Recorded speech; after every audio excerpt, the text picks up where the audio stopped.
Sometimes I read absolutely nothing and then I pretend that reading is my biggest primary hobby. This is one of those times, and I'm going to do my wrap up for September and October. Hello and welcome, my name is Ansu. If you're new here, hit that subscribe button and the notification bell to be notified every single time I upload a new video. But today I wanted to talk about the books that I read in the past couple of months. I did end up reading 4 books in September and 2 in October. It's not a great month in October, I don't know what happened.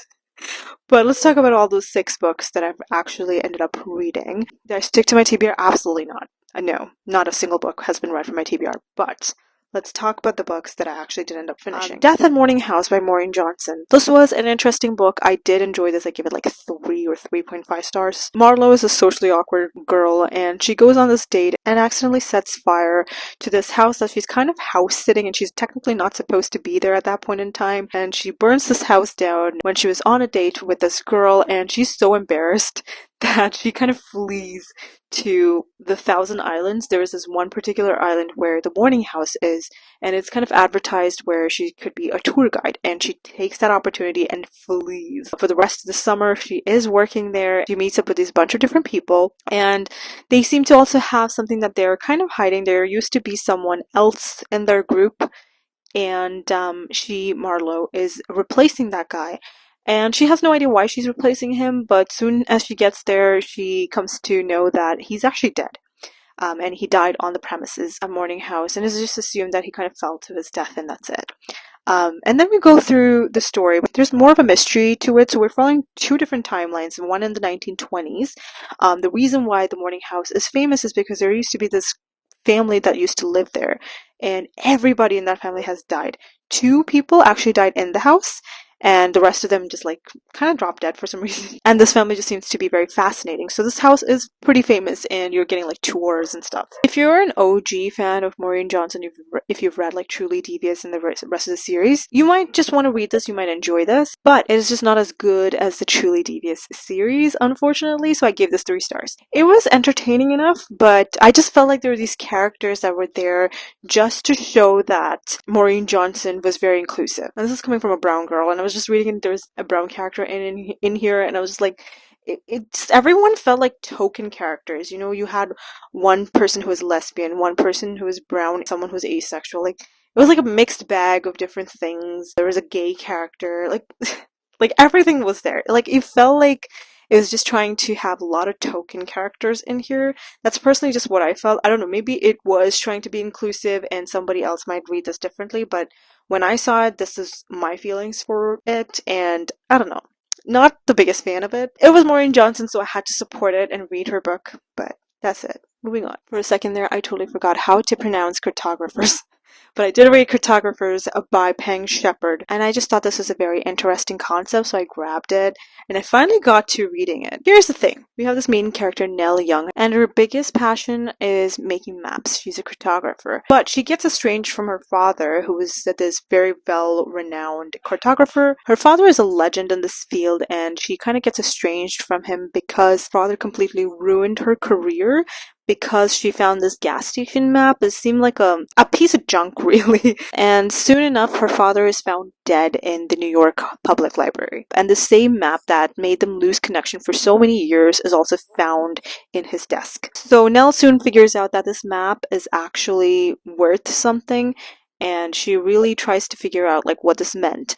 And she meets up with a bunch of people that her father used to know in the past that she has no recollection of. She's never really met them or anything like that. So she's trying to figure out like who these people are, why this map is so important. The back of the book really doesn't say much more than that. There's a lot of adventure and crime and good friendship. You can see all of these things in this book, and it's just going over like 2 different timelines. One when Nell is the main character, and one is like a flashback from different characters that you're seeing what really happened in the past to her father and mother and all that kind of stuff. And Nell really didn't know her mother, so she's learning so many things from the past. Such a fun concept, but it fell short. And I was so disappointed by the end of it. This was a really good concept, which is why I gave this 3 stars. But the ending, this was really a miss for me, and I was really disappointed by that, but yeah. Next up, I ended up reading Same Time Next Summer by Annabelle Monaghan. So we have Sam, whose life is finally back on track, and she is engaged to this man who's very successful and she seems to be living this kind of boring little life. And she actually visits her parents' beach house one summer so that her fiance and she could plan a wedding in the beach house, like the town, I guess. Sam really doesn't want to do that because Wyatt lives there. When she was in high school, she used to date this neighbor guy, Wyatt, and they had such good chemistry, but they had a falling out, and we are trying to figure out like what happened there. There is this sense that Sam is still falling for Wyatt or has never really gotten over it. She wants her fiance to really know, like, yo, I'm not over this guy. Why can't you see it? This is much bigger than just a high school romance. And she's really trying to be like, dude, why are you not asking more questions? And I don't know, some parts of it really made me uncomfortable. If you know me at all, cheating makes me want to throw up, and I would potentially want to dismember people who would do that when they're in pretty healthy relationships. It just makes me really sick. There's no cheating per se, but it just feels like it, you know? But it is a fun, like, romance, summer romance, which really trying to figure out this whole relationship between these two characters and what happened. And it's cutesy. There's like a treehouse, and these guys fall in love again. I think this got like another 3 stars again. It was fine. I didn't really totally enjoy it, but it was okay. The next book that I read was The Housemaid's Secret by Frida McFadden. Obviously, I jumped tracks completely and I went into a thriller mode. This one is the second book to the Housemaid series. Is it the Housemaid series? I think it's called the Housemaid series. This is a psychological suspense. So we're following around Millie. She used to be a housemaid in the first book, and some things happen to her in that situation where the person who hired her turned out to be kind of batshit crazy, and her husband was super nice to her, and she gets into a lot of trouble. That was the first book, and this is the following book to that first one, and honestly, I like the first one better. This one I gave 4 stars. It was entertaining, but honestly, I did see some of these things coming through, but also Millie is kind of naive in a lot of this. Like, if you have already been like in situations where you're almost murdered, I would think you would be more cautious and less naive. She's just not. And it just bothered me for some reason. I just kept reading and I'm like, bro, see the signs, please. Please be more smarter than this. I swear, this is just ridiculous. Sometimes you're so dumb. But of course, after that, I wanted to read one of my highly, highly anticipated books of this year, which was Nothing Like the Movies by Lynn Painter. Really enjoyed this, but I give it like 4.5 stars. This is the sequel to Better Than the Movies. Absolutely love that book. That is a young adult romance, and I devoured it. That was my favorite book, I think, of all time. I love that book. This one follows around those characters. If you are absolutely in love with the first book, I think you'll enjoy this as well, just like me. But it's maybe not going to hit just the same. This is following around the main 2 characters again, but now they're in university. What happened is in their freshman year of university, some tragedy happens. We don't really know what happens really. These 2 characters who were so in love, Wes and Liz, end up breaking up. We don't know why. We don't have any idea like what happened between them behind the scenes or anything like that. We're trying to figure that out. And Wes, after 2 years, I think, comes back to university. He had left university completely. So he's coming back as a freshman, and Liz is already in like year 2 or 3. So he comes back and he's like, you know what? I want to win back Liz. He's trying to find ways to do so. Liz is completely heartbroken and she's like, hell no. I'm not getting back together with this man who completely ruined my life and my romantic life as well. And I absolutely despise him. This is just them trying to figure out and navigate what happened in the past and if they truly love each other still. Honestly, this was very emotional at certain points, and we're following around Wes's character more in this book, which he didn't really have in the first book. It was more of a single point of view just from Liz. This one has both Liz and Wes. And I did enjoy that. I did like seeing things from Wes's point of view and just seeing like what happened throughout the past couple of years. There is trauma. Some bad trauma this boy went through. You can really see the anxiety. I don't even know if it's abuse. Like, I guess it's like emotional abuse that he had to face through his father. Just going through all of that, he's trying to figure out and navigate his life now, and it is tough. And you can really see his character growing, and I really liked seeing that whole concept. It was really interesting. It's honestly not my favorite Lynn Painter book. It was entertaining, it was really fun, but yeah.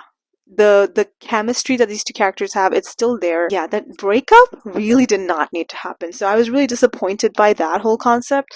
But yeah, it is an interesting continuation to the book. So I'm glad I read it. The last book I read was The Most Wonderful Crime of the Year by Ali Carter. I got an early copy of this book. There's Maggie and Ethan, who are writers, who are like thriller writers, and they get invited to England to this really, really famous author's house.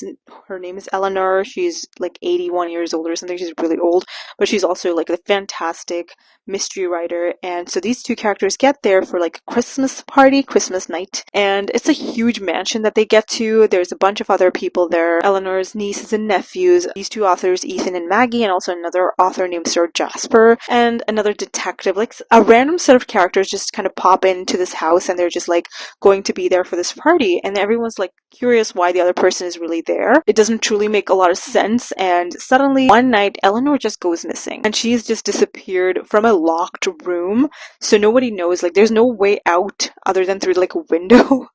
And everyone's like, where did she go? It's snowing, it's a blizzard, it's cold, and she's 81 years old. Like, where is the lady gonna go? And we have no idea what happened to her, and we're trying to figure out who was trying to kill Eleanor. And it's this whole mystery that's going on. It is also rom-com mystery thriller, and I really enjoyed this.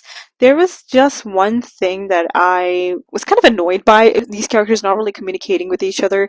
And I was like, bro, just speak to each other. Because clearly Maggie thinks that Ethan absolutely hates her.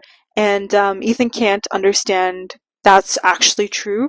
And so he just goes on like teasing her, calling her like Marcy and stuff. There was like an inside joke that he thinks of, and it goes from there. And obviously Maggie's really pissed off, absolutely hates him. There's some history with these two characters. Going into the depth of Maggie was such an interesting concept. I really liked her character. I thought the tough things that she went through were really well written, in my personal opinion. I thought that was really very well handled, but also the romance between these two characters, once that spark hits, it was very quick. And I don't know, that was like a little too quick in my opinion, but it was still really fun, and I had a very good time reading it. I give this like 4 stars. It was a very entertaining book. I will certainly read more books that are in this genre by this author. I know she has written a ton of other books, but none of them really caught my attention other than this one, which came out as an early copy from NetGalley for me. So I was really, really enjoying this and highly anticipating it as well. So I would highly recommend this one. I had a good time reading this one. Those are all the books I read in the past couple of months. Did enjoy some of it not so much. But if you read any of these, let me know down below. Also, let me know some of the books that you've read in the past couple of months. I would love to know. I would love to know. Let's just keep adding to each other's TBRs, because that is what we do here on BookTube. That is it for me. I'll see you all next time with another one. Bye.